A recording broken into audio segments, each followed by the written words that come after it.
श्रीमद् भागवत के पहला स्कंद 15वां अध्याय श्लोक संख्या 47-48। ओम अज्ञानातिमिरान्धस्य ज्ञानाञ्जनशलाकया चक्षुरुन्मीलितं येन तस्मै श्रीगुरुवे नमः। श्रीचैतन्यमनोभीष्टं स्थापितं येन भूतले स्वयं रूप गदा मह्यं ददाति स्वपदान्तिकं। वन्देऽहं श्रीगुरु श्रीयुतापदकमलं श्रीगुरु वैष्णवांश्च श्रीरूपं साग्रजातं सहगणा रघुनाथान्वितं तं सजीवं साद्वैतं सावधूतं परिजनसहितं कृष्ण चैतन्यदेवं श्रीराधा कृष्णपादां सहगणा ललिता श्रीविशाखान्वितांश्च। हे कृष्ण करुणा सिंधु दीनबंधो जगत्पते गोपेश गोपिका कांत राधा कांत नमोस्तुते। तप्त कांचन गौरांगी राधे वृंदावनेश्वरी वृषभानुसुते देवी प्रणमामि हरिप्रिये। वाञ्छाकल्पतरुभ्यश्च कृपा सिन्धुभ्य एव च पतितानां पावनेभ्यो वैष्णवेभ्यो नमो नमः। श्री कृष्ण चैतन्य प्रभु नित्यानंद श्री अद्वैत गदाधर श्रीवासादि गौर भक्त वृंद। हरे कृष्ण कृष्ण कृष्ण हरे हरे, हरे राम राम राम हरे हरे। जयतां सुरतो पंगोर मम मंदमते गतिर् मत्सर्वस्व पदाम्भोजो राधा मदन मोहनो। कृष्णाय वासुदेवाय देवकी नंदनाय च नंद गोपकुमाराय गोविंदाय नमो नमः, गोविंदाय नमो नमः, गोविंदाय नमो नमः। नमः पंकजनाभाय नमः पंकजमालिने नमः पंकजनेत्राय नमस्ते पंकजांग्रिये। पंचतत्वात्मकं कृष्ण भक्तरूप स्वरूपकं भक्तावतार भक्ताख्यं नमामि भक्तशक्तिकं। गुरुवे गौरचंद्राय राधिकाये तदालये कृष्णाय कृष्ण भक्ताय तद्भक्ताय नमो नमः।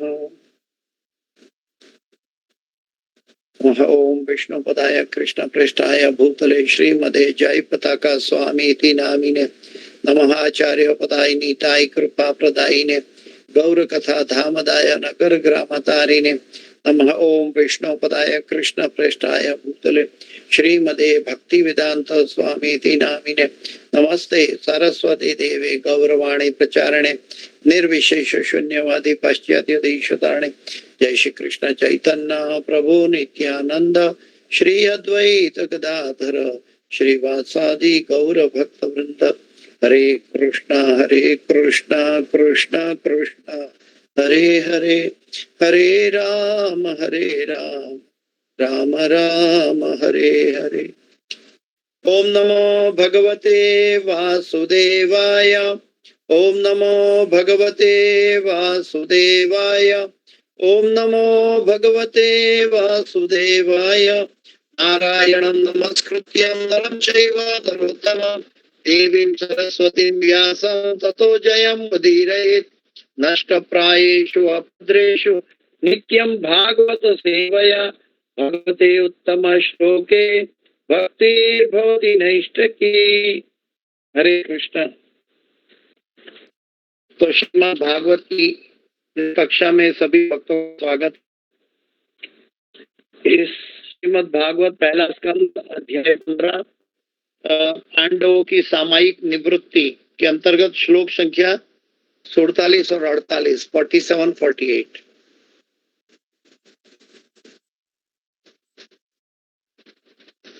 तद्ध्यान तृप्तया भक्त्या विशुद्धि धिषणा परे तस्मिन् नारायण पदे एकान्तमतयो गतिम् अवापो दुर्वापां ते असिद्धिर्विषयात्मभिः विधूतकल्मषास्थानं विरजेनात्मनैव हि तद्ध्यान उत्तृप्तया भक्त्या विशुद्धधिषणा परे तस्मिन्नारायण पदे एकान्तमतयो गतिम् अवापो दुर्वापां ते असिद्धिर्विषयात्मभिः विधूतकल्मषास्थानं विरजेनात्मनैव हि तद्ध्यान उत्तृप्तया भक्त्या विशुद्धधिषणा परे तस्मिन्नारायण पदे एकान्तमतयो गतिम् अवापो दुर्वापां ते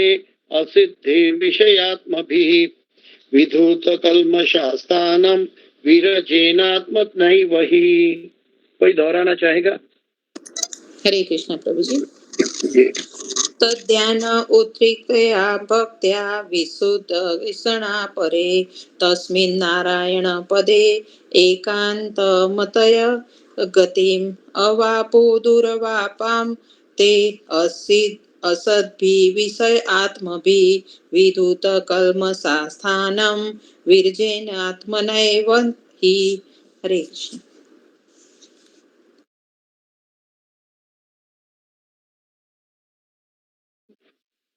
तो अनुवाद पे चलते हैं। अनुवाद और तात्पर्य भाई एसी भक्ति वेदांत स्वामी श्रील प्रभुपाद महाराज की जय। अनुवाद इस प्रकार भक्ति भाव से निरंतर स्मरण करने से उत्पन्न भक्तिमयी शुद्ध चेतना के द्वारा उन्होंने आदि नारायण भगवान कृष्ण का द्वारा अधिशासित वैकुंठ लोक को प्राप्त किया।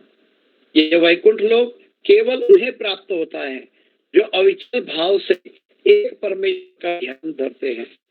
भगवान श्री कृष्ण का यह धाम गोलोक वृंदावन कहलाता है और यह उन व्यक्तियों को प्राप्त नहीं होता जो जीवन की भौतिक अवधारणा में लीन रहते हैं, लेकिन समस्त भौतिक कल्मश से पूर्ण रूप से शुद्ध होने के कारण पांडवों ने अपनी इसी शरीर में उस धाम को प्राप्त किया।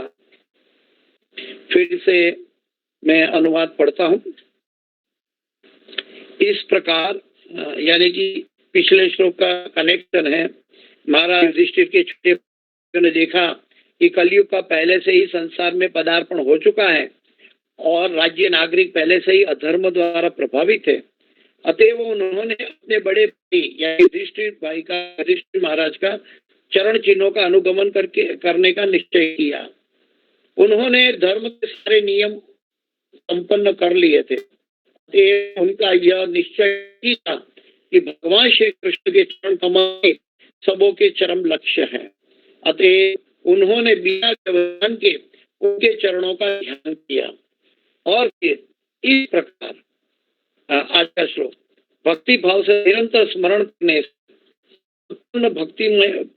भक्तिमय शुद्ध चेतना के द्वारा उन्होंने आदि नारायण भगवान कृष्ण द्वारा अधिशासित वैकुंठ को प्राप्त किया।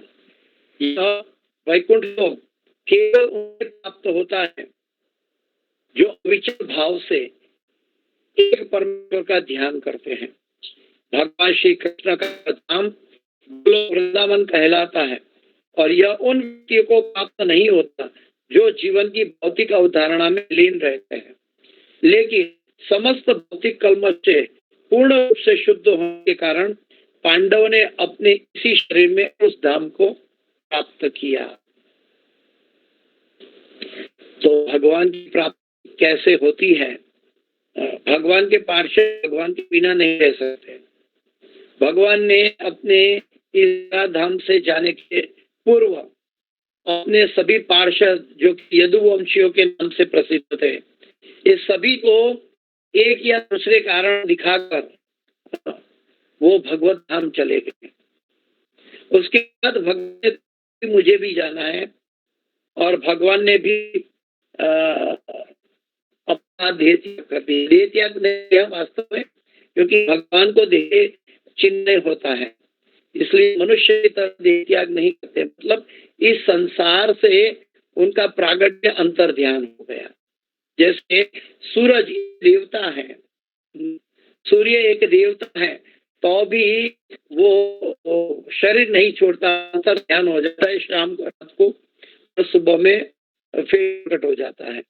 ठीक उसी तरह भगवान भी शाश्वत है, एक क्षण के लिए भी किसी जीव को छोड़ते नहीं है, और कोई कण कण में भगवान है, इसलिए भगवान विष्णु का नाम का अर्थ है कण कण में भगवान। और वो भगवान देव उपस्थित रहते हैं। जैसे कि प्रहलाद महाराज के बात श्रद्धा को, भक्ति की श्रद्धा को दृढ़ करने के लिए भगवान तो खंबे में से प्रकट हुए। जैसे ब्रह्मा जी जब पृथ्वी को जलमयी हुई थी, तब ब्रह्मा जी की नासिग्रा में से भगवान ने अवतार ले लिया था। तो भगवान को अवतार लेने के लिए कोई व्यवस्थित प्लान की नहीं, भगवान जब चाहे जैसे चाहे कहीं से भी अवतार ले सकते हैं। ये भागवत हमें प्रस्थापित करता है कि भगवान के भक्त को किसी तरह का संदेह है कि भगवान उसको चारों ओर उनके आसपास है। भगवान से कभी जीव अलग नहीं है, लेकिन जितनी सूक्ष्म स्वतंत्रता का करने के कारण भगवान नहीं देख पाता। तो आगे चलते हैं प्रभुपाद जी के तात्पर्यों के साथ।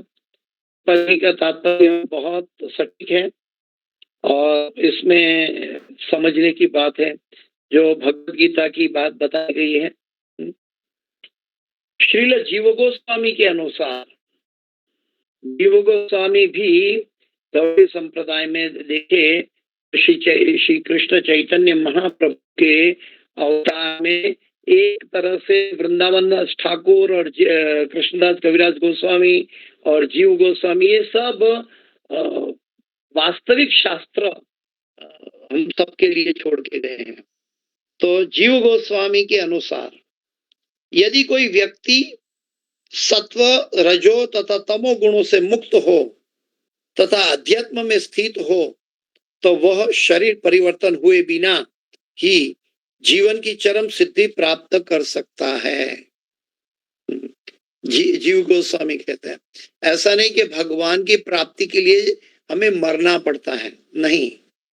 अगर हम प्रकृति के लांघे हुए 3 गुणों को पार कर लेते हैं, और 3 गुणों के पार करने के लिए भगवत गीता में भी बहुत फेमस श्लोक है, माम च अव्यभिचारिणी भक्ति योगेन सेवते सगुणान समति तैत्यान ब्रह्म भूयाय कल्पते। ये अभी आएगा प्रभुपाद जी के तात्पर्य में आगे। तो वह शरीर परिवर्तन हुए बिना ही जीवन की चरम सिद्धि प्राप्त कर सकता है। श्रील सनातन गोस्वामी ने हरिभक्त विलास नाम की अपनी कृति में कहा है कि कोई भी व्यक्ति प्रामाणिक गुरु के पथ प्रदर्शन में आध्यात्मिक अनुशासनात्मक कर्म करके द्विजन्मा ब्राह्मण की सिद्धि प्राप्त कर सकता है। ठीक उसी तरह जिस प्रकार एक रसायन शास्त्री रासायनिक प्रक्रिया से पीतल जैसी किसी धातु को सोने में बदल सकता है। अभी कई लोगों को संशय होगा कि इसी शरीर में भगवत धाम कैसे जा सकते हैं, इसी शरीर में भगवान की प्राप्ति कैसे होगी। तो प्रभुपाद जी ने सनातन गोस्वामी को कोट करके बताया गया है कि कोई भी व्यक्ति प्रामाणिक गुरु के निर्देशन में, पथ प्रदर्शन में आध्यात्मिक अनुशासनात्मक कर्म करके द्विजन्मा ब्राह्मण की सिद्धि प्राप्त कर सकता है। देखिए, हमने तो शरीर का जन्म तो माँ बाप के द्वारा हुआ, लेकिन गुरु ने हमें ब्राह्मण दीक्षा प्रदान करके फिर से जन्म दिया। तो इसी शरीर में हमारा दूसरा जन्म हुआ, इसी शरीर में। अभी हमारी बुद्धि ये नहीं सोच सकती, हम उसको काल्पनिक समझते हैं, या तो क्या बोलते हैं, हमारी सीमित बुद्धि इसको समझ नहीं पाती कि ये एक बढ़ावा का दिया गया स्टेटमेंट है। लेकिन ब्राह्मण का द्विजन्म, ब्राह्मण का द्विजन्म होना ये मनुष्य जीवन की एक गुणात्मक सिद्धि है जो गुरु के द्वारा प्राप्त हो पाती है। तो यहाँ गुरुजन की महिमा बताई है सनातन गोस्वामी ने हरि भक्त विलास में कि गुरु के आदेशों का पालन करके, गुरु के बताए गए नियमों का पालन करके, गुरु के बताए गए मार्ग से चलकर वो कर्म जो कि अकर्म कहलाता है, कर्म करके द्विजन्मा ब्राह्मण की सिद्धि प्राप्त कर सकता है। तो ये ब्राह्मण की सिद्धि तो हम देख सकते हैं हमारे अंतरराष्ट्रीय कृष्ण भावनामृत संघ में प्रभुपाद जी की कृपा से, उनके शिष्यगण की कृपा से हम कई भक्तों को ब्राह्मण दीक्षा प्राप्त होती है। ये एक दूसरा जन्म है और ये बहुत महत्वपूर्ण है।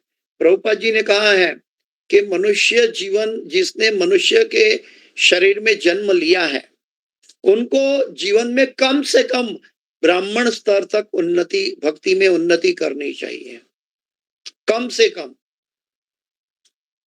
तो द्विजन्मा ब्राह्मण की सिद्धि प्राप्त कर सकता है। ठीक उसी तरह जिस प्रकार और एक एग्जाम्पल है कि रसायन शास्त्र, केमिस्ट्री, रासायनिक प्रक्रिया से पीतल जैसी धातु को सोने में बदल सकता है। जैसे कि एक कांस, गुजराती में हमारे एक मेटल है कांस, कांसा, वो कांसा पीतल जैसी ही धातु है। तो उसके अंदर उसका समन्वय पारा मर्क्यूरी, कांसा और मर्क्यूरी का समन्वय कर सकता है जो, और तो उसमें से सोना पैदा कर सकता है। एक रासायनिक प्रक्रिया है, उसको कैसे किया जाए वो रसायन शास्त्र के निष्णात जानते हैं। तो रसायन शास्त्री रासायनिक प्रक्रिया से यहाँ पीतल लिखा है, लेकिन क्योंकि कांसा सबको पता नहीं होता है, कांसा जैसी धातु, हमें कांसा की थाली में प्रसाद ग्रहण करना चाहिए। कांसा बहुत, जिसको दूसरे शब्दों में इंग्लिश में कहते हैं गन मेटल, इंग्लिश में इसका अर्थ है गन मेटल, लेकिन ये बहुत पवित्र धातु मानी जाती है। और ये कांसा का मर्क्यूरी के साथ सम्मिश्रण करके रासायनिक प्रक्रिया के द्वारा उसमें से सोना पैदा किया जा सकता है, बदल देता है। अतएव शरीर परिवर्तन के बिना ही ब्राह्मण बनने, बिना शरीर परिवर्तन के भगवत धाम जाने के वास्तविक मार्गदर्शन का महत्व होता है। प्रभुपाद जी भागवत में हमारी श्रद्धा को निष्ठा में ले जा रहे हैं कि हमें ये भागवत की कथा काल्पनिक न लगे, क्योंकि हम सब मंद बुद्धि है। इसलिए प्रभुपाद जी कई उदाहरण देके प्रस्तुत करते हैं कि इसी शरीर को मारे बिना हमारा दूसरा जन्म हुआ, और इसी एक धातु की रासायनिक प्रक्रिया से उसमें से सोने जैसे दूसरी धातु बनाई गई। तो वास्तव में हमें भगवत धाम जाने के लिए शरीर छोड़ने की आवश्यकता नहीं है, लेकिन हम भगवान से क्यों दूर है? क्योंकि त्रिगुणात्मक प्रकृति के अंतर्गत है। प्रकृते क्रियमाणानि गुणे कर्माणि सर्वशः अहंकार विमूढ़ात्मा करता हम इति मन्यते। यानी वो प्रकृति के लिए भगवान ने कहा है मय्याध्यक्षेन प्रकृति, मेरी अध्यक्षता में प्रकृति काम करती है। सूयते सचराचरम हेतुनानेन तो कंतेय जगत विपरिवर्तते। और माम दूसरा एक श्लोक में बताया है माम एव ये प्रपद्यन्ते माया में तरंती थे। तो अभी जो हिना ने भजन गाया था, तो वो वही है कि हमें भगवान की भक्ति की कितनी आवश्यकता है। और हम अपने आप को पूछे कि हमारा 24 घंटा में हम कितना समय कृष्ण को याद करते हैं। इसके लिए एक उदाहरण, एग्जाम्पल के लिए मैं एक उदाहरण बताना चाहूंगा। जैसे कि भागवत की शुरुआत में प्रभुपाद जी गाते थे जय राधे जय कृष्ण जय वृंदावन, और दूसरा एक भजन गाते थे ना वो श्री राधा माधव कुंज बिहारी गोपी जन वल्लभ गिरिवर धारी। हाँ, तो जब गाते हैं प्रभुपाद जी जय राधा माधव कुंज बिहारी गोपी जन वल्लभ गिरिवर धारी, तो हम सब ये भजन सुनते हैं क्लास की शुरुआत में। तो ये भजन गाने के साथ हम क्या गाते हैं, हम अपने चमड़े के होठ से उसको रिपीट करते हैं, लेकिन हमें शब्द के साथ वहां विहार करना सीखना है। जय राधा माधव, तो हमारा मन सीधा मायापुर के राधा माधव के चरणों में स्थित हो जाना चाहिए। जय राधा माधव कुंज बिहारी, तो निकुंज में भगवान के समक्ष हमारा मन स्थित होना चाहिए। गोपी जन वल्लभ, तो कैसे भगवान गोपियों के साथ वार्तालाप करते थे वहां स्थित होना चाहिए। गोपी जन वल्लभ गिरिवर धारी, कैसे भगवान ने गिरिराज पर्वत धारण किया था। इसको कहते हैं वर्तमान में स्थित हुआ व्यक्ति। हर क्षण जो भी परिस्थिति है वो उसी क्षण का वास्तविक दर्शन कर सकता है। तो प्रभुपाद जी हमें भौतिक जगत से जय राधा माधव कुंज बिहारी गोपी जन वल्लभ गिरिवर धारी करके हमें भगवान की लीलाओं में प्रवेश करवाते हैं। तो ये हमें एक लिप सर्विस से रिपीट करना नहीं है, बल्कि जो गुरु ने ये दर्शन करवाया उस दर्शन का मन से अनुभूति करके हमें आगे बढ़ना है।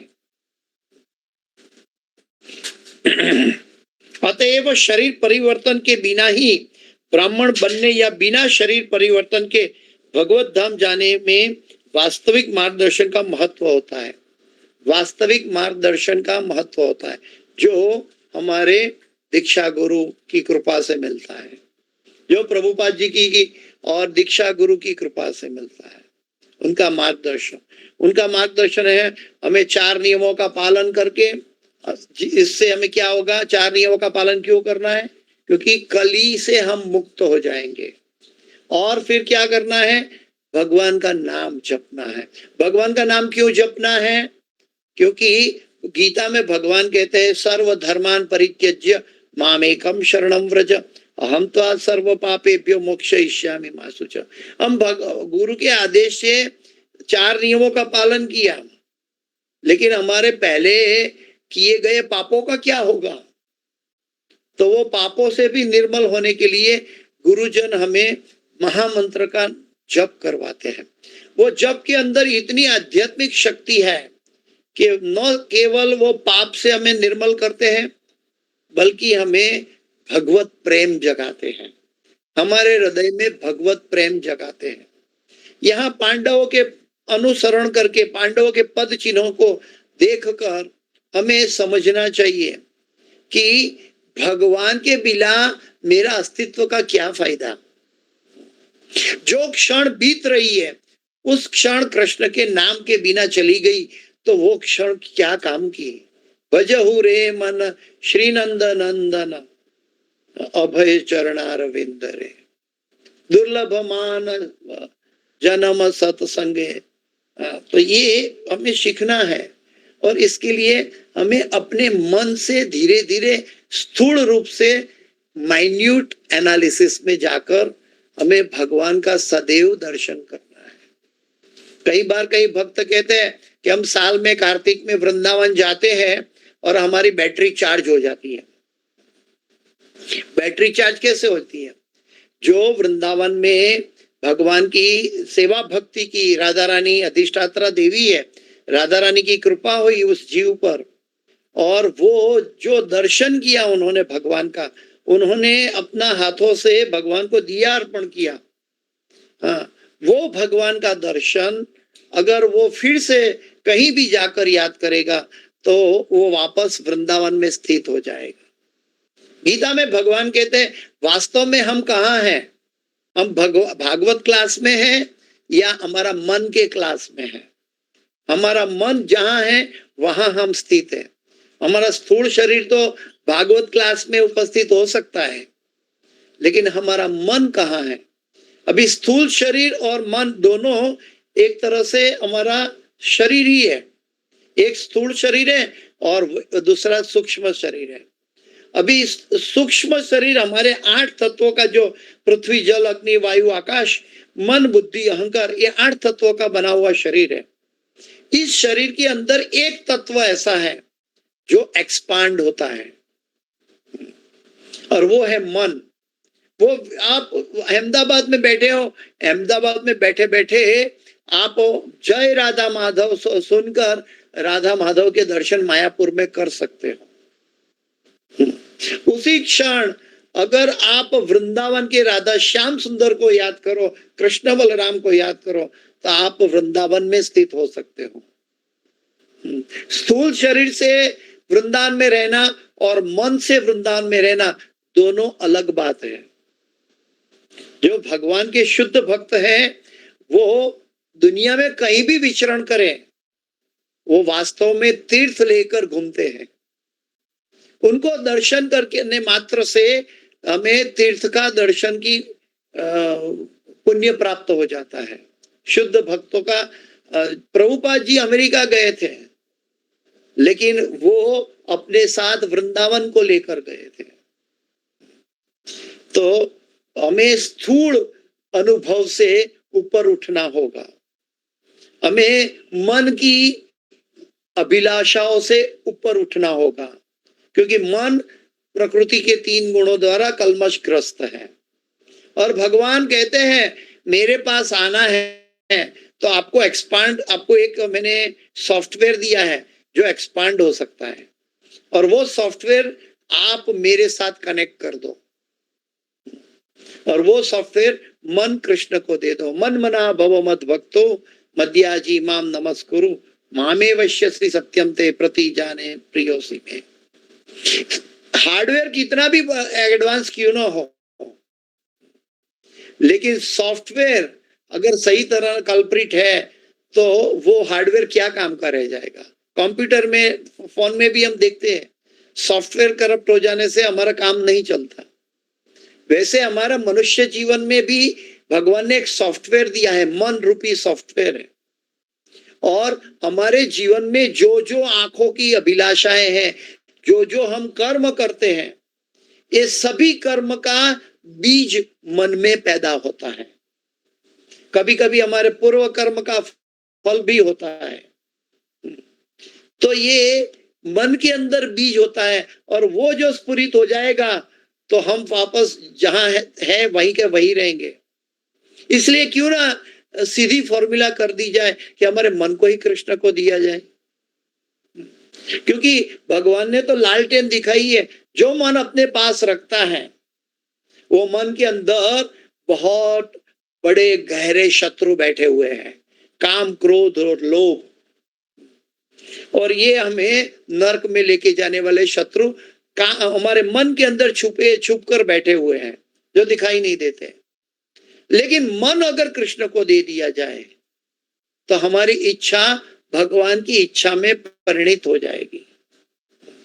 पांडव जो कि भगवान के शुद्ध भक्तों थे, पार्षद थे, तो उन्होंने सोचा कि हमारा अस्तित्व भगवान के बिना क्या हो सकता है। तो उन्होंने, जैसे कि हमारे भागवत में नहीं, प्रभुपाद जी ने नहीं बताया, लेकिन हमारे गुजरात में ऐसी कहावत है कि पांडव जो है, यहाँ भी बताया गया है कि वो हिमालय की दिशा में उत्तर की ओर उन्होंने प्रयाण किया, 5 पांडवों ने। उसके पूर्व दूसरी ओर द्रौपदी जी और सुभद्रा जी ने भी भगवत धाम उसी शरीर में प्राप्त कर लिया। और विदुर जी अपने यमराज के अवतार थे, उन्होंने पितृलोक में अपना प्रस्थान कर लिया। तो भगवान के बिना भगवान के भक्त नहीं जानते हैं। जैसे कि हम रामायण की लीला में देखते हैं कि हनुमान जी कहते हैं मोती की माला दी भगवान ने, तो हनुमान जी उसके अंदर से राम ढूंढ रहे हैं। ऐसा कोई भी पदार्थ, ऐसा कोई भी विचार, ऐसा कोई भी तत्व मुझे नहीं चाहिए जहां भगवान नहीं दिखाई दे। ये भगवान के भक्त का दृष्टिकोण होता है। लेकिन हमारा तो दिन व दिन, साल भर, पूरा जीवन पूरा व्यतीत हो जाता है, लेकिन हम भगवान के लिए पार्ट टाइम जागते हैं, फुल टाइम देने के लिए डरते हैं। भगवान सब कुछ हमारा हमें सपोर्ट करने के लिए तैयार है। भगवान विष्णु अनंत कोटि ब्रह्मांड का पालन पोषण कर रहे हैं, लेकिन हमारी भक्ति में हमारी श्रद्धा की कमी होने के कारण हमें डाउट होता है कि हम नौकरी धंधा छोड़ देंगे तो क्या होगा, हम तो फकीर हो जाएंगे। लेकिन जो भगवान के भक्त हैं वो कभी डरते नहीं है, वो अपना कर्म सांसारिक मनुष्य की तरह करते हैं, लेकिन वो कर्म कृष्ण के लिए करते हैं, इसलिए कर्म अकर्म होता है। जैसे कि इस्कॉन के मैनेजमेंट के भक्त लोग ये सब कर्म करते हुए दिखाई देते हैं। कभी कभी उसमें भौतिकता भी हमारी हम दर्शन कर सकते हैं, लेकिन उस भौतिकता के अंदर भी अकर्म प्राधान्य है, क्योंकि इवेंचुअली वो राधा गोविंद की या राधा श्याम सुंदर की प्रसन्नता के लिए, अपने गुरु की प्रसन्नता के लिए करते हैं। वो भी एक जीव है, उनका भी लालन पालन पोषण होना चाहिए, तो वो पालन पोषण कर ले, 2 टाइम खाने के लिए कौन मना कर रहा है। लेकिन साथ साथ उनका उद्देश्य, उनका जीवन भगवान के लिए समर्पित होता है। जैसे कि हम देखते हैं, अहमदाबाद की एक एग्जाम्पल दे दे कि कलानाथ प्रभु जी जो है हमारा, वो कितने यंग है, चार्टर्ड अकाउंटेंट की पढ़ाई कर ली, लेकिन जीवन कृष्ण के लिए बिता रहे हैं। तो हमें समझना है कि हम कैसे अपना तन मन धन का उपयोग कृष्ण के लिए करें, जैसे पांडवों ने किया। और ऐसे तो हजारों एग्जाम्पल है इस्कॉन के अंदर। श्रील जीव गोस्वामी का टीका है कि यहाँ ही शब्द का उपयोग इसी सत्य की पुष्टि करता है और इस वास्तविक स्थिति के विषय में कोई संदेह नहीं है। भगवान गीता में कहते हैं संशयात्मा विनश्यति। हमें भगवान की कोई भी कार्य में हमें संशय है तो हम भक्ति में कैसे आगे बढ़ेंगे। लेकिन ये अंधश्रद्धा भी नहीं है। अंधश्रद्धा उसको कहते हैं जिसको कहते हैं गाडरियो प्रवाह, गुजराती में गड्डुली का प्रवाह। वो कैसे होता है कि जहां कोई लीडर भी भौतिकता में डूबा हुआ है और उसके पीछे लाखों लोग जाते हैं, एक ट्रेडिशन बना दी, उसके पीछे लाखों लोग संसार के जाते हैं, ये अंधश्रद्धा है। लेकिन जो साधु गुरु के शास्त्र के आधार पर अपना जीवन निर्वाह करता है, वो अंधश्रद्धा नहीं बल्कि पूर्ण शुद्ध ज्ञान है। ओम अज्ञानतिमिरान्धस्य ज्ञानांजन शलाकया चक्षुरुन्मीलितं येन तस्मै श्री गुरुवे नमः। कल ही गुरु पूर्णिमा चली गई है, लेकिन ये गुरु पूर्णिमा इधर इतने बड़े व्रज में जो भगवान की लीला स्थली है, उस लीला स्थली में ये मुंडिया पूर्णिमा के नाम से मनाई जाती है। ये मुंडिया पूर्णिमा क्यों कहा गया इसको? क्योंकि भगवान के शुद्ध भक्त श्री कृष्ण चैतन्य महाप्रभु के आदेश से सनातन गोस्वामी पाद वृंदावन में जीर्णोद्धार के लिए 500 साल पहले आए थे और हर रोज गिरिराज गोवर्धन की परिक्रमा करते थे। बुढ़ापा तक उन्होंने किया। फिर भगवान प्रकट हुए और उन्होंने एक शिला दी जो कि आज राधा दामोदर मंदिर में है। उस सनातन गोस्वामी ने अपना शरीर का त्याग गुरु पूर्णिमा के दिन किया था और गुरु पूर्णिमा के दिन शरीर का त्याग किया था, तो पूरे व्रजवासी उनको व्रज के पिता मानते हैं। इसलिए सनातन गोस्वामी का जिस दिन इस जगत से आध्यात्मिक जगत में प्रस्थान हुआ, तो उस दिन सभी भक्तगण व्रजवासी लाखों की संख्या में, पूरे साल में सबसे ज्यादा लाखों की संख्या में गिरिराज गोवर्धन की परिक्रमा करते हैं। भगवान और भक्त के कार्य इतने अलौकिक होते हैं, इसको भौतिक हम उसका मोल माप रूप दंड नहीं दे सकते। जैसे कि हमें दिखाई देती है कि भगवत गीता 200-250 रुपये में मिलती है, भागवत का सेट 7-8 हजार रुपये में मिलता है, चैतन्य चरितामृतम 3-4 हजार रुपये में मिलता है। ये हमारा भौतिक स्थूल रूप का बुद्धि का प्रदर्शन है। वास्तव में इसके अंदर जो अमृत भरा है, ये हमें गुरु परंपरा द्वारा प्राप्त होता है।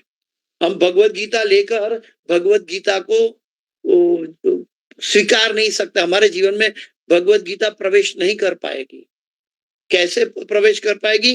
एवं परंपरा प्राप्तम इमं राजर्षयो विदुः।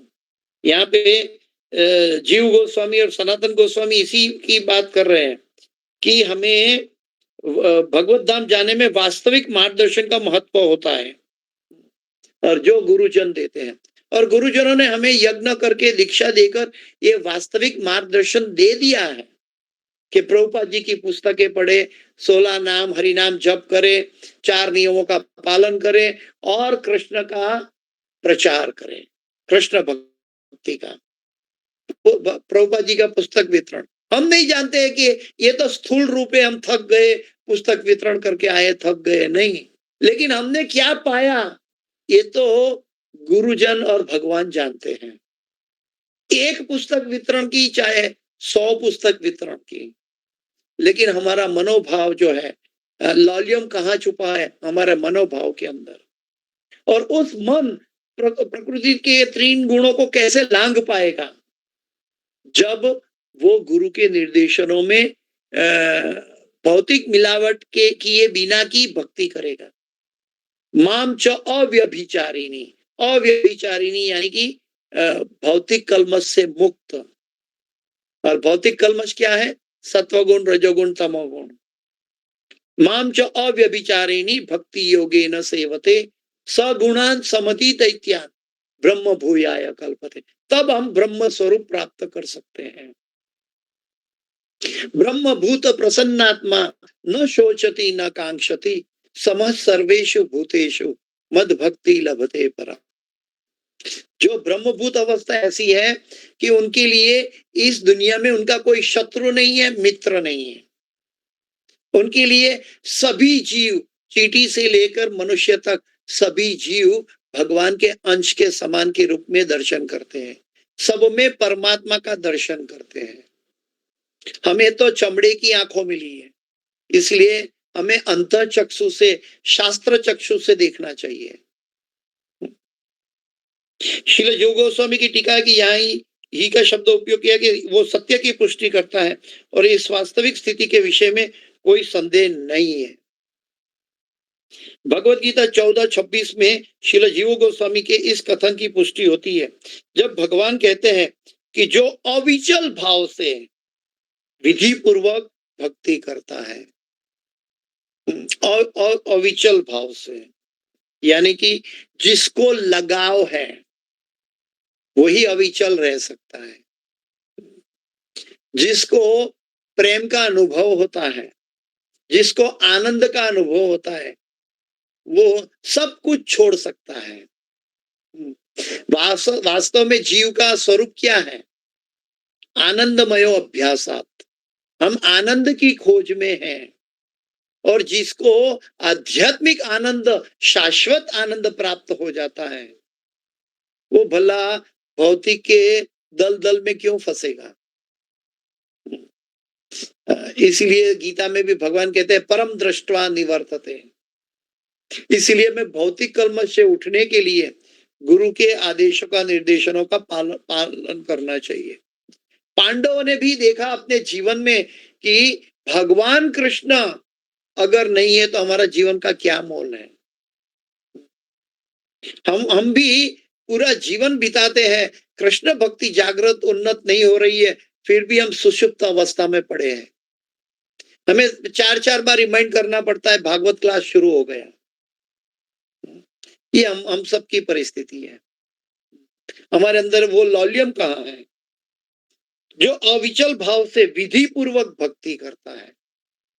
वरा पुराण में बताया गया कि भगवान की भक्ति शास्त्र के निर्देशों के अनुसार और पंचरात्रि की विधि के अनुसार करनी चाहिए। हमें मनोधर्म से भक्ति नहीं करना है। मनोधर्म से भक्ति करेंगे तो सहजिया बनेंगे। हम शरीर की प्रक्रिया का प्रदर्शन दुनिया को दिखाने के लिए करेंगे।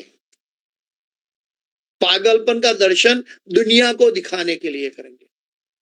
लेकिन जिसका हृदय भगवान की भक्ति में पिघला हुआ है, वो व्यक्ति अपने मन में कितना आनंद का अनुभव करेंगे। वो आंसू बहाएंगे, वो आंसू में आनंद छुपा हुआ है। हाँ, लेकिन वो इस तरह रोएंगे कि कोई देख न ले कि मेरा आंसू के अंदर कैसा आनंद है। वो भगवान के साथ एक होकर वो आनंद की अनुभूति करता है। एक होने का मतलब भगवान में समा नहीं जाता, भगवान की सेवा प्राप्त करके। भगवान कैसे कैसे भक्तों की प्रार्थना सुनते हैं, उसका अनुभव भक्त करता है।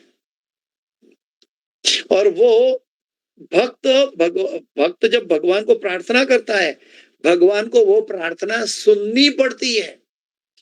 भगवान भक्त को छोड़कर वो प्रार्थना का अनादर करके कहीं नहीं जा सकते, क्योंकि भगवान भक्त वत्सल है।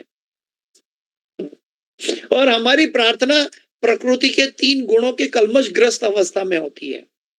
इसीलिए श्रीमद् भागवत जैसी अमृत हमें प्राप्त हुआ है। वहां अनेक शुद्ध भक्तों की प्रार्थना है, और इस प्रार्थना का अनुसरण करके, अनुकरण नहीं, शुरुआत अनुकरण हो सकता है, लेकिन अनुसरण करके। कि जैसे कि करदम मुनि की बात आती है, देवहूति माता की बात आती है। देवहूति माता ने कोई तप नहीं किया था कि भगवान मेरा पुत्र बनकर आए, लेकिन फिर भी देवहूति माता के जीवन में भगवान पुत्र बनकर भगवान कपिल के रूप में आए, और वो अपने पुत्र को नमस्कार करती है। यानी कि भगवान और भगवान की माता के बीच शारीरिक या स्थूल संबंध नहीं है कि हे कपिल, भगवान तुमको जन्म मैंने ही दिया है। लेकिन माता जानती है कि मुझे भी जन्म देने वाले मेरा पुत्र कपिल भगवान है। तो हमें सूक्ष्म दृष्टि से इस संसार में सभी जीवों का रिश्ता भगवान से जुड़ा हुआ है। लेकिन भ्रामक अवस्था में हम अपने परिवार के संरक्षण में रहना चाहते हैं, अपने पैसों से के संरक्षण में रहना चाहते हैं, अपने नाम प्रतिष्ठा के संरक्षण में रहना चाहते हैं। लेकिन ये एक अंधापन है, ये अंधविश्वास है, ये गड्डुली का प्रवाह है। हम भगवान के भक्त भी इंश्योरेंस लेते हैं और सांसारिक लोग भी इंश्योरेंस लेते हैं, मेडिकल इंश्योरेंस। लेकिन दोनों में एक बड़ा अंतर होता है। सांसारिक लोग जब अचानक कोई बीमारी आ जाए तो तकलीफ, पैसों की कमी ना हो, इसीलिए मेडिकल इंश्योरेंस लेते हैं। लेकिन भगवान का भक्त भी इंश्योरेंस लेता है, लेकिन वो इंश्योरेंस इसीलिए लेता है कि भगवान की भक्तिमय सेवा में विघ्न ना आए। क्योंकि मैं फिर से पैसा का कॉन्शियस बन जाऊंगा तो मेरी भक्ति छूट जाएगी। दोनों ने मेडिकल इंश्योरेंस लिया है, और उससे ऊपर उठकर वो व्यक्ति भगवान का इंश्योरेंस लेता है। सबसे बड़ा इंश्योरेंस, अनन्यास चिंतयन्तो माम ये जना पर्युपासते तेषां नित्याभियुक्तानां योगक्षेमं वहाम्यहम्। ये अल्टीमेट इंश्योरेंस है। ये इंश्योरेंस कभी फेल नहीं होता, ये इंश्योरेंस कभी दगा नहीं करता, ये इंश्योरेंस कभी हमारे ऊपर डाउट नहीं करता। वयम तु न वितृप्याम उत्तम श्लोक विक्रमे यृण्वता रस ज्ञानम साधु साधु पदे पदे। भगवान की भक्ति अगर जो हम मन से सुनते हैं तो हर कदम हमें हमारे अंदर रस उत्पन्न होता है और दिन व दिन बढ़ता जाता है। अगर हमारी भक्ति में भगवान के प्रति रस नहीं बढ़ता और बल्कि एक कंटालाजनक परिस्थिति होती है, तो हम श्रम कर रहे हैं, हम श्रवण नहीं कर रहे हैं। यहाँ पे बताया अविचल भाव से विधि पूर्वक भक्ति करता है। वह भौतिक प्रकृति के 3 गुणों के कल्मश को लांघ करके ब्रह्म सिद्धि प्राप्त कर सकता है, ब्रह्म सिद्धि प्राप्त कर सकता है। और वो ब्रह्म सिद्धि से क्या होगा, और जब भक्तिमय सेवा के स्वयं स्फूर्त आचरण द्वारा ब्रह्म सिद्धि को, ब्रह्म सिद्धि प्राप्त करके भी हमारा काम पूरा नहीं होता। जो भगवान का शुद्ध भक्त है वो ब्रह्म सिद्धि प्राप्त करके क्या करता है, वो भक्तिमय सेवा के स्वयं स्फूर्त आचरण द्वारा उन्होंने पहले अभ्यास कर लिया है, वो आचरण अपने जीवन में लेकर आता है वापस। भक्तिमय सेवा का आचरण के द्वारा ब्रह्म सिद्धि को और भी उन्नत बनाया जाता है। ये तो एक भौतिक जगत में, एक भौतिक जगत से ऊपर उठने का एक प्लेटफॉर्म है, ब्रह्मभूत ब्रह्म सिद्धि। लेकिन भगवान का भक्त ब्रह्म सिद्धि प्लेटफॉर्म पे पहुंच के भी भक्तिमय सेवा से अपने आप को उन्नत बनाता है।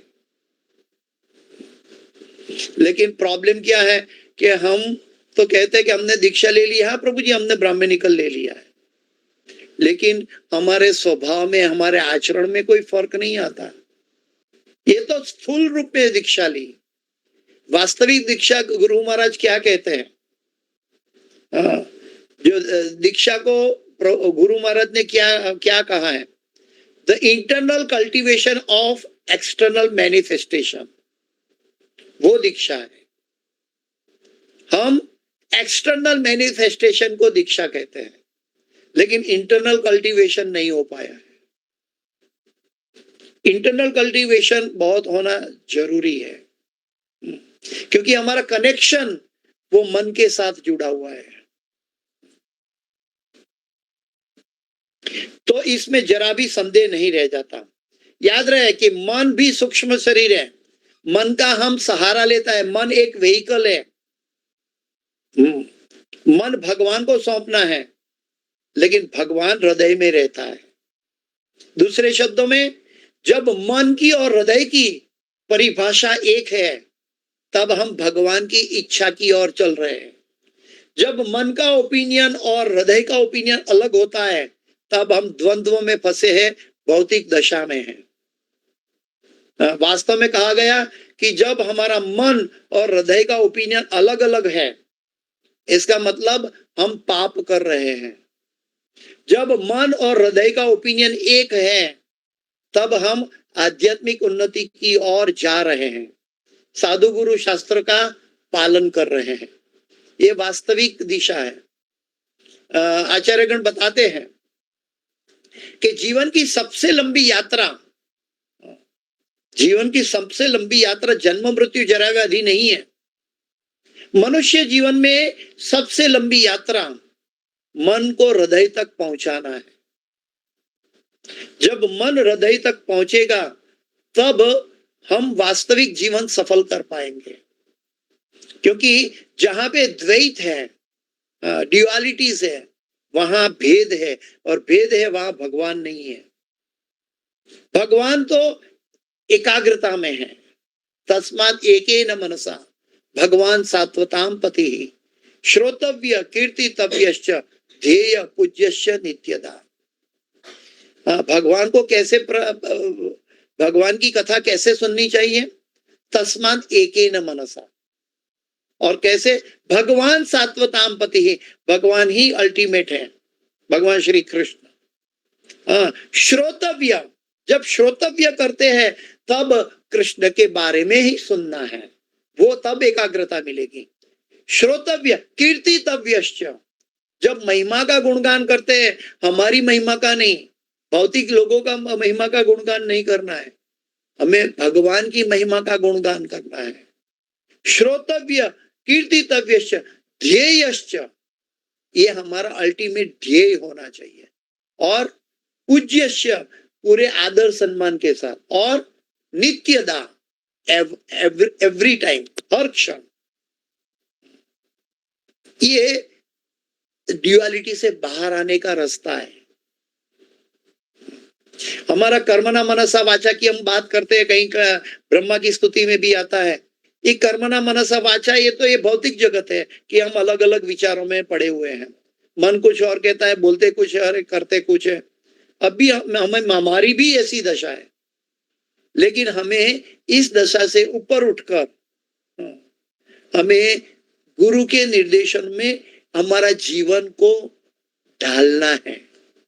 यानी कि हमारा जीवन का जो आचरण है वो गुरु की निर्देश होना चाहिए। हमारा जीवन का हम जो सोचते हैं वो गुरु के निर्देश होने चाहिए, और गुरु का निर्देश है कृष्ण स्मरणम। और स्मरण मन से किया जाता है, और मन हम कृष्ण को देना चाहिए। कृष्ण कृष्ण हृदय में बैठे हुए हैं, तो मन हृदय को देना चाहिए। तो तो स्वयं स्फूर्त आचरण द्वारा ब्रह्म सिद्धि को और भी उन्नत बनाया जाता है। तो इसमें जरा भी संदेह नहीं रह जाता। ये स्थूल रूप में नहीं समझना है कि हम कैसे करें। ये हमारा लौल्यम भाव से होता है। भगवान भावग्राही जनार्दन है। अगर हमारा भाव सही है तो भगवान हमें साक्षात दर्शन भी करवाएंगे। अपनी इसी दो आंखों से भगवान, अगर ये हमारी तीव्र इच्छा है, भगवान हमें दर्शन से कभी वंचित नहीं रखेंगे। लेकिन वो तीव्रता हमारे अंदर कहाँ है? तीव्रता का अर्थ है और कुछ नहीं, कृष्ण चाहिए। तीव्रता का अर्थ है कि हमारे अंदर सदैव कृष्ण का चिंतन चलना चाहिए। तस्मात् सर्वेषु कालेषु माम अनुस्मर युध्यच। गीता का श्लोक है, अर्जुन को कह रहे भगवान, तस्मात् सर्वेषु कालेषु माम अनुस्मर युध्यच। माम स्मर नहीं कहा भगवान ने कहा माम अनुस्मर युध्यच। अनुस्मर और स्मर में क्या अंतर है?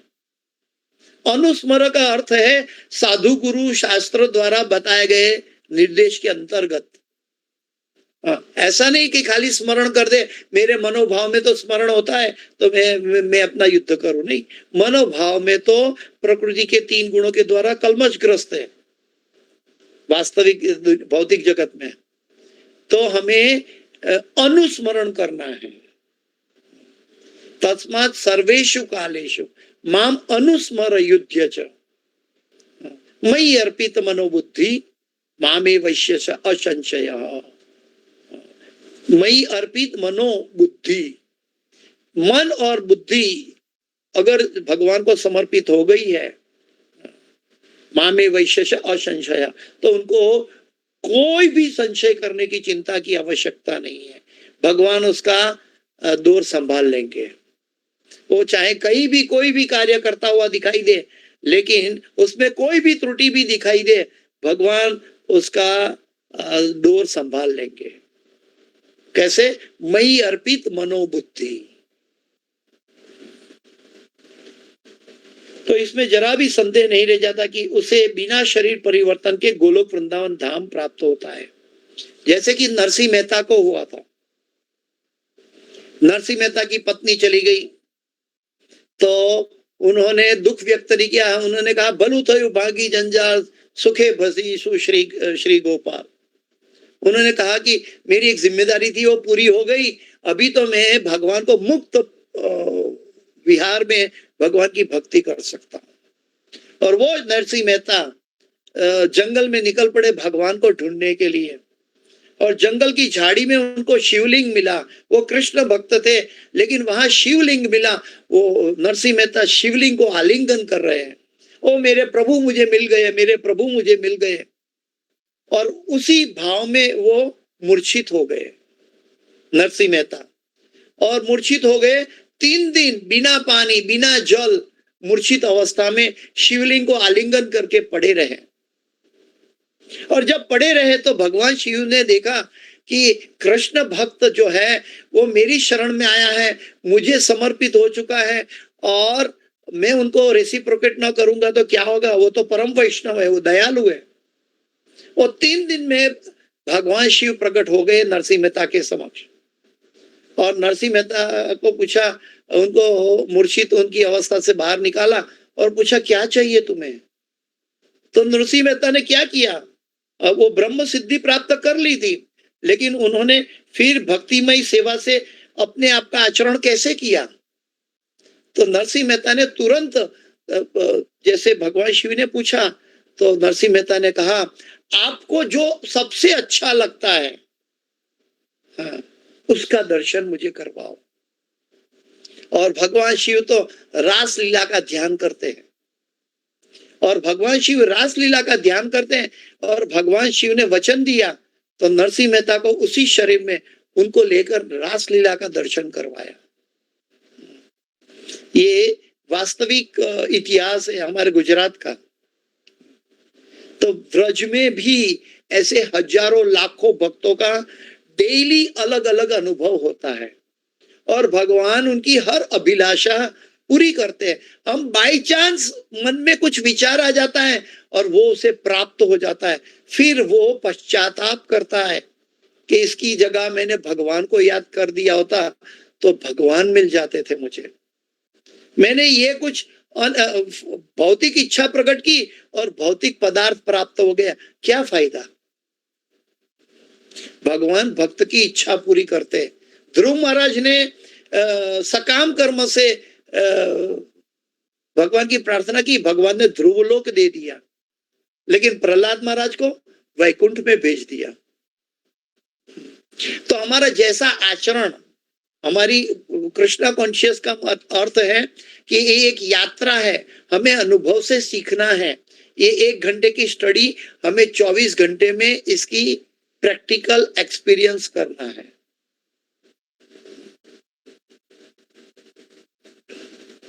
तो इसमें जरा भी संदेह नहीं रह जाता कि उसे बिना शरीर परिवर्तन के गोलोक वृंदावन प्राप्त होता है, जैसा बिना शरीर परिवर्तन के भगवान के अपने धाम लौटने के संबंध में हम पहले ही बता चुके हैं।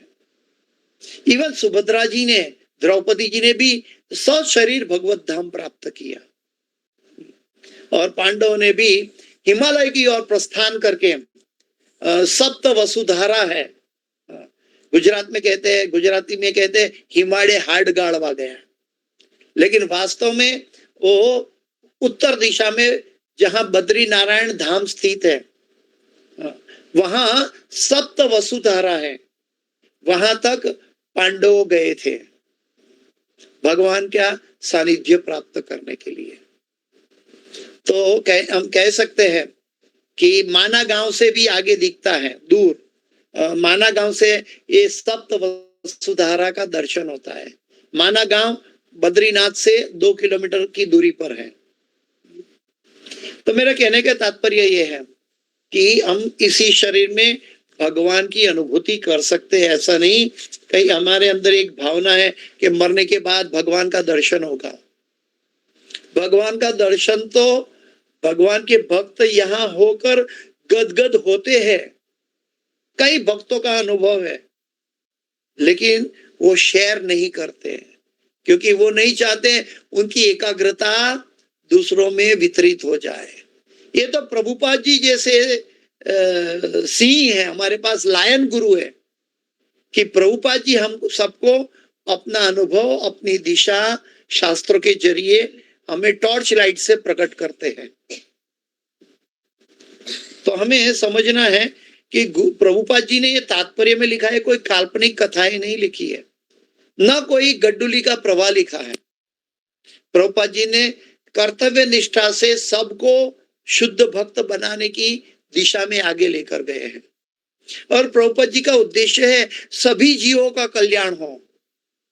और जो भगवान अवतरित इसीलिए होते हैं कि भक्त की श्रद्धा निष्ठा में परिणित हो जाए। अगर खंबे से भगवान नृसिंह भगवान प्रकट न होते तो क्या होता? भक्त प्रहलाद की श्रद्धा बिखर जाती, भक्त प्रहलाद की भक्ति बिखर जाती। कि ऐसा तो ये तो सब काल्पनिक बातें, कोई पिलर में क्या भगवान थोड़ी होते हैं। ये स्थूल बुद्धि सिखाती है कि ये नहीं हो सकते, लेकिन भगवान कैसे भी अपने भक्त के लिए प्रकट हो जाता है। अगर पृथ्वी जलाशय में डूबी है, ब्रह्मा जी के नथुनों से, नाक से, नोह से भरा भगवान अवतार ले लेते हैं। ब्रह्मा जी ने प्रार्थना की कि हे प्रभु पृथ्वी को जलाशय से बाहर निकालो, आपके बिना ये कार्य नहीं कर सकता कोई। और ये प्रार्थना तो सुनकर तुरंत ब्रह्मा जी के नथुनों से भगवान वराह प्रकट हो गए। तो ये भागवत हमें दृढ़ निष्ठा दिखाने का एग्जाम्पल देते हैं, हमारे संशय को छिन्न भिन्न करने के लिए, आध्यात्मिक शक्ति प्रदान करने के लिए भागवत है। ये पढ़ने के लिए या इतिहास सुनने के लिए नहीं है। ये इतिहास सुनकर हमारी श्रद्धा को निष्ठा और प्रेम की ओर ले जाना है।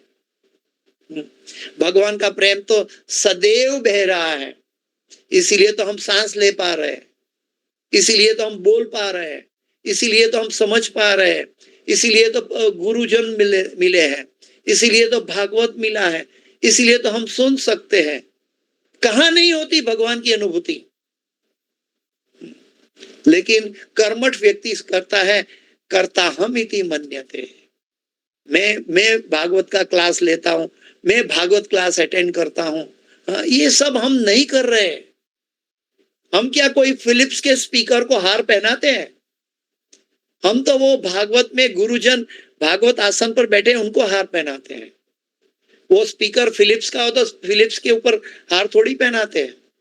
हम एटीएम मशीन को हार पहनाते, तुम बहुत अच्छे हो मशीन, मैं तुम्हें हार पहनाऊंगा, तुम मुझे पैसा निकाल के देते हो। मेरा पैसा जमा है इसीलिए एटीएम देता है। अगर मेरी भगवत भक्ति भगवान के पास जमा होगी तो भगवान हमारे साथ सदैव साथ में रेसिप्रोकेट करेंगे। ये हमें अगर नहीं करते तो इसके लिए हमें रोना आना चाहिए कि मैं क्यों भगवान के लिए अपना जीवन समर्पित नहीं कर पा रहा हूं, मेरे अंदर क्या त्रुटि है। आज ही गुरु महाराज का कोट आया है, भगवान ने गीता में कहा है, मत्त स्मृति ज्ञान अपोहनम च। भगवान कहते हैं कि मैं याद दिलाता भी हूं और भुलवा भी देता हूं। तो उसी को फाइन ट्यूनिंग करके गुरु महाराज का कोट आया है आज कि भगवान कब याद करवाते हैं, भगवान कब भुलवाते हैं। जब आत्मेंद्रिय तृप्ति वांछा है तो भगवान भुला देते हैं, हम भगवान को याद नहीं कर पाते। और कृष्णेंद्रिय तृप्ति वांछा है तो सदैव भगवान से जुड़े रहते हैं, हम अपने आप को भूल जाते हैं। आत्मेंद्रिय तृप्ति वांछा तारे नाम काम, कृष्णेंद्रिय तृप्ति वांछा धरे प्रेम ना। तो गुरु महाराज का आज का कोट है कि भगवान याद दिलाते हैं, भुलवा भी देते हैं। ऐसा इसका मर्म ये है कि अगर हम भगवान के साथ जुड़कर भगवान की भक्ति करना चाहता है, सेवा करना चाहता है, तो हम कभी भगवान को नहीं भूल पाएंगे। लेकिन हम पार्ट टाइम काम करते हैं कि 1 घंटा भक्ति कर ले, फिर भौतिक जगत में आनंद की चेष्टा करेंगे, तो फिर भगवान भूल जाते हैं। हम भगवान को भूल जाते हैं। ये भगवान को दोष देने का कार्य नहीं है, हम भगवान को भूल जाते हैं क्योंकि हम भगवान को भूलकर आनंद भोगना चाहते हैं। ये हमारी दुर्दशा है और ये आनंद हमारे पास शाश्वत रह भी नहीं पाता। ये मन के अंदर हमारे भयंकर शत्रु बैठे हैं, काम, क्रोध, लोभ, और मन कृष्ण को दिया जाए। अगर भागवत में कृष्ण की कथा में कृष्ण को मन दिया है तो समय पूरा होने का भी जानकारी प्राप्त नहीं होगा। हमारे शिक्षा गुरु थे हिज ग्रेस विजय माधवदास प्रभु जी। वो विजय माधवदास प्रभु जी की इच्छा थी कि वृंदावन में देह त्याग करे, तो उन्होंने, भगवान ने उनकी इच्छा पूरी की। वो वृंदावन में प्रविष्ट हुए, वृंदावन में आ गए, फिर उनका देह त्याग हो गया। वो चाहते थे कि जो भी तुम्हें अच्छा लगे कृष्ण को दे दो। ये एक टॉप सीक्रेट है, जो हमें बहुत इस संसार में बहुत अच्छा लगता है वो कृष्ण को दे दो, तो मन उसके पीछे जाएगा। मन को, अगर मन दुष्ट है तो उसको शिक्षा कैसे दी जाए, उसका भी पाठ आचार्यगण बताया कि हमें जलेबी खाना अच्छा लगता है, हमें शुद्ध घी की जलेबी खाना अच्छा लगता है, तो घर में हम शुद्ध घी की जलेबी बनाएं, शुद्ध घी की जलेबी बनाएं और फिर भगवान को अर्पण करें। और फिर ये शुद्ध घी की जलेबी बनाई, भगवान को अर्पण की, और वो शुद्ध घी की जलेबी को नदी में पानी की बहता हुआ प्रवाह में बहा दे, ताकि जलचर योनि को भगवान का प्रसाद मिले।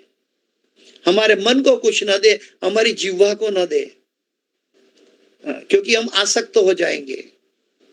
जो दुष्ट मन है उसको भगवान की तरफ मोड़ने के लिए ऐसा उपाय है।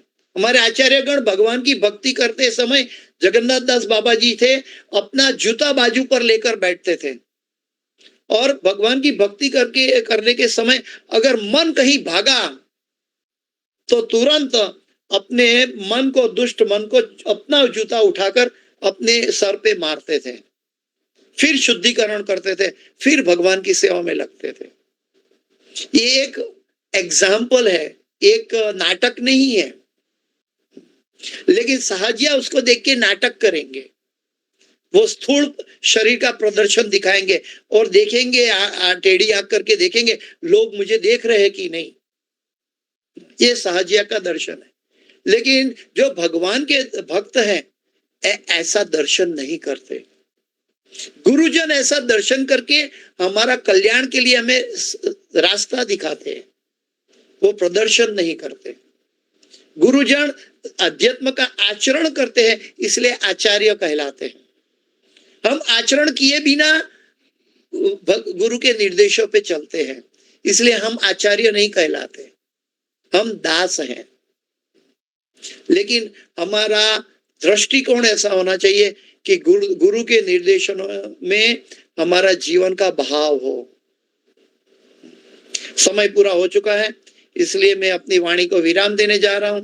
इस क्लास की कोई भी सुकृति है, मेरे गुरु महाराज हिज होलीनेस जय पताका स्वामी आचार्यपाद गुरु महाराज की है, और इस क्लास के अंदर कोई भी गलती, क्षति या त्रुटि रह गई है वो मेरी अपनी है, कृपया मुझे क्षमा करें। वाञ्छाकल्पतरुभ्यश्च कृपा सिन्धुभ्येव च पतितानां पावनेभ्यो वैष्णवेभ्यो नमो नमः। अनंत कोटि वैष्णव वृंद की जय, शिल प्रभुपाद की जय, समवेत भक्त वृंद की जय, गुरु महाराज की जय, श्रीमद् भागवतम की जय।